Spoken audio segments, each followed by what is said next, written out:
Look at this number, 3.5%. That's where the Federal Reserve has parked interest rates, and it has not moved once in 2026. Not in January, not in March, and most likely not tomorrow either when they meet again on April 29th. The Fed is frozen, and whether you realize it or not, that decision is sitting inside your savings account, your investment portfolio, and your credit card bill right now. So today, I want to break down exactly what this rate hold means for your money, not in economics textbook language, but in real practical terms you can actually use. Let's start with the big picture, because the scale of what the Fed controls is almost impossible to wrap your head around. The Federal Reserve sets the benchmark rate at which American banks lend money to each other overnight.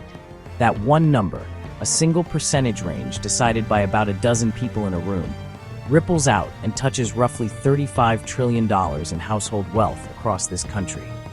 It shapes what your bank pays you on savings.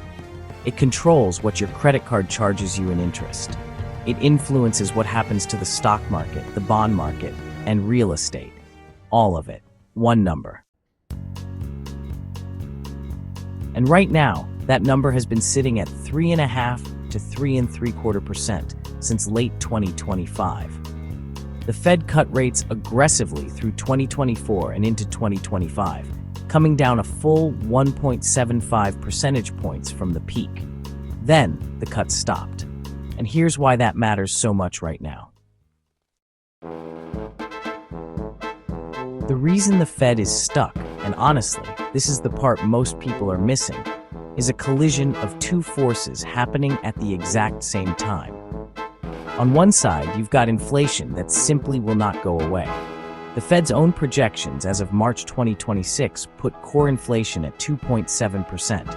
That's still above their 2% target. Higher energy prices from the ongoing Middle East conflict are pushing costs up across everything from gasoline to groceries to airline tickets.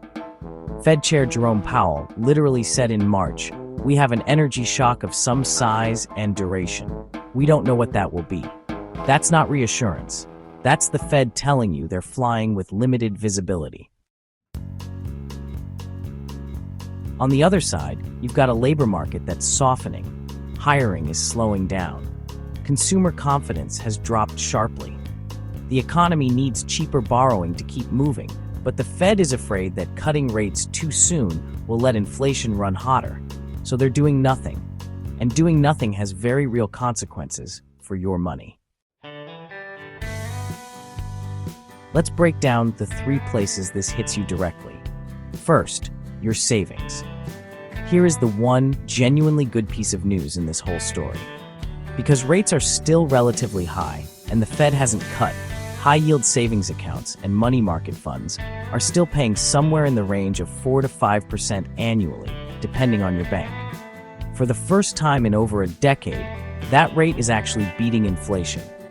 That is a rare moment. Savers are winning right now, but only if your money is in the right account. If it's still sitting in a traditional bank savings account, paying you 0.5%, you are actively losing ground to inflation every single month. Second, your investments. So the stock market is in a strange place right now. The S&P 500 dropped nearly 1% right after the March Fed meeting. Small cap stocks dropped even harder. When the Fed signals it won't cut rates and could potentially raise them if inflation gets worse, growth-dependent companies get punished because their future earnings get discounted more heavily. What does that mean for you? Well, if your portfolio is heavy on speculative growth stocks or highly valued tech names, this environment is working against you. Meanwhile, short-term treasury bonds and money market instruments are producing real returns with almost no risk. JP Morgan's research team is specifically pointing investors toward the middle of the yield curve, that's 2 to 5 year bonds, as a smart place to park money right now. Third, your debt. This is where the rate hold genuinely hurts.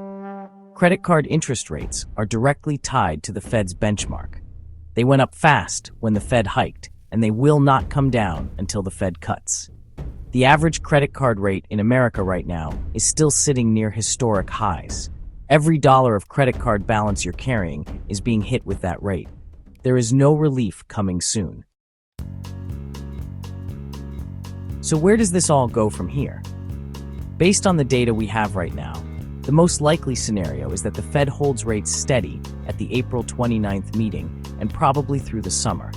The median forecast from Fed officials themselves shows just 1 quarter-point cut in 2026, likely in the second half of the year, and only if inflation starts cooperating. JP Morgan's economists expect no cuts at all this year. And there's an entirely new variable. Jerome Powell's term as Fed Chair expires in May. Kevin Warsh is expected to take over, and markets are watching closely to see whether new leadership shifts the tone. Here's the bottom line for your money. The window where savings rates beat inflation is open right now, but it will close the moment the Fed starts cutting. Move your cash into a high-yield account today, not next month. On the investment side, this is not the environment to take on unnecessary risk chasing high-growth names. It's the environment to build a steady base in short to medium-term bonds while you wait for clarity. And if you're carrying high-interest debt, every month you wait to pay it down is a month you're paying the price for a Fed decision you had no vote in. The Fed is frozen. Your money doesn't have to be.